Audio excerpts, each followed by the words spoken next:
traveling. My mom sadly became our driver. Grabe yung mga driving hours niya. Yung takbo ng van na ginamit namin. Siya yung naging driver mo? 300,000 miles siguro. Yung sakripisyo na ginawa niya para sa amin. Oo. She really, really worked hard for us. Minsan mga 12 hours dire-diretso ng driving na wala, she was really, really Sino ang pinaka-taga-protekta mo pagdating sa mga challenges mo sa buhay? Overprotective? Pinaka-protective sa'yo?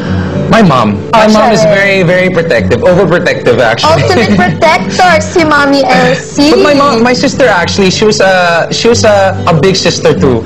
Kasi hindi siya yung babae na girly. Oh, yun ang itatanong ko eh. She's not the girly girl. Well, actually, she's very, very boyish. Passion niya before yung ice skating. Pero hindi siya girly girl talaga na okay, after ice skating, pinagtatawa na yung mga tao kasi sabi, so nag-ice skating ka, tapos yung sister mo, nag-football, nag-rugby. Football, American football, soccer. Okay. Sabay kami pumunta sa yung ganun yung football. She was the only girl in our high school to ever play guy football. Oh. Actually, sabay kami pumunta sa tryouts. Nauna siya sa akin.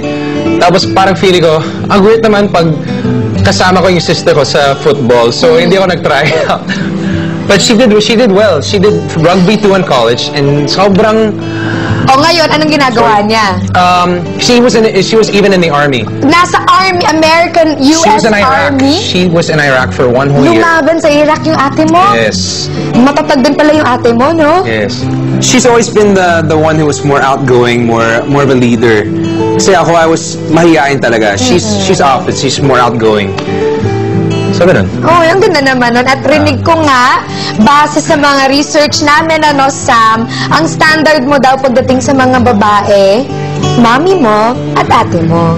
Kung standard mo yung ate mo at yung mami mo, bakit yung mga girls na dinedate mo, Sam, girly girls? Hindi, kasi yun nga, I wouldn't say na yung type na sobrang na boyish na gano'n. Kasi very, very boyish yung sister ko. Ako, I like a happy medium. I like a girl na gusto niya sumali sa mga sports, na sporty siya. And she likes to do sports. Kasi physical, I like active, yes. I like to Hindi do, yung basta nagpapaganda lang. Yes, parang kung gusto pumunta sa, parang mountain climbing, ganon. Parang, pwede. Kahit saan mo gustong dalhin, pwede pumunta. Oh, sige, taga sandali. Girls, huwag muna kayong maglilipat. Halika, kwento na ni Sam. Nararamdaman ko na ang ideal girl na hinahanap niya ngayon. Ako, baka kayo na yun. Tutok lang sa Simply Casey. Huwag po kayo naalis. Si Sam kanina pa tinitingnan yung board. Ito kasi yun eh. Sam's ideal girl. Siyempre, ano ba ang hanap mo sa isang girl ngayon, Sam? Physical or... Start with physical. Bilang nahihirapan ka, eto, tutulungan ka namin sa Simply Casey. Tingnan mong mabuti ulit. Bilang kanina, habang commercial break, tinitingnan niya kung anong klaseng girl ang gusto niya. Umpisahan natin sa mata. Tapos gagawin natin, Sam, ilalagay natin ngayon ang ideal girl mo dito. So, umpisahan natin sa mata. You have 4 choices, Sam. Pumili ka na lang bonggang-bonggang matang pinaka-favorite mo dyan sa 4 na yan. Yeah, ako eh. Darn! Hindi naman natin alam kung sino-sino yung mga yan. Anonymous nga. Pumili ka na, go! Mata muna. Huwag mo akong unahan.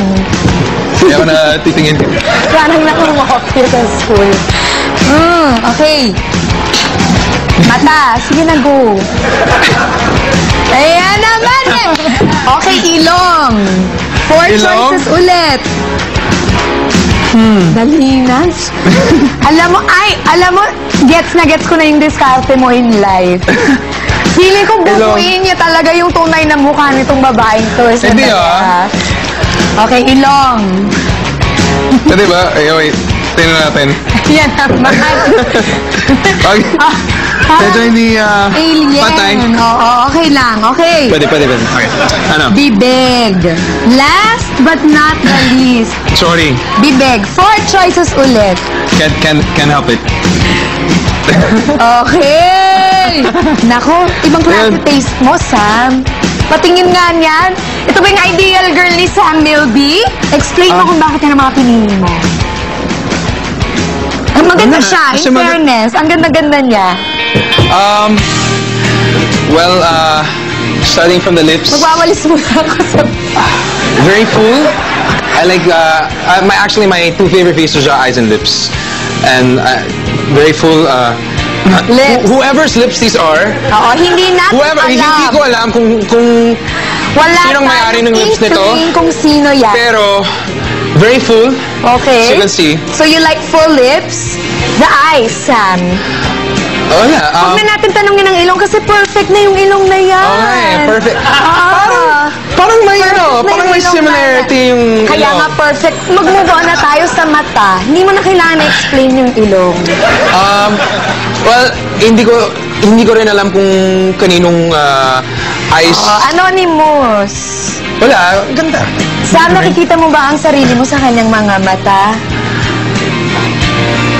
Ay, ang humble. Oo, bilang anonymous, di ba? Alam mo, maganda. Maganda siya. So ngayon, Sam, Yes. somebody that has been so much to you, that has meant so much to you in your life, who has helped you to grow, to be the man that you are now, is on the phone live for you. Your Ate Ada. No way. Yes. Wait, hello?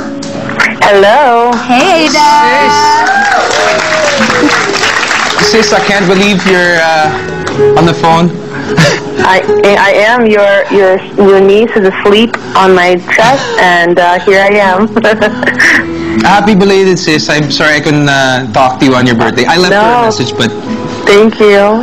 I love you, sis. Did you get his mail, his voicemail? Yeah, she did. She did. We actually still haven't gotten to talk on the phone. This is actually the first time we've gotten to talk on the phone since she's had the baby. Okay, so talk to her before. Ako muna. Ay. Ada, hi, it's Case. Hi. He says for his ideal girl, he'd want to have somebody with a good heart, somebody who gets along with his friends, somebody na active, someone na, ano ba? Oh, no. Sis, I love you. I was just,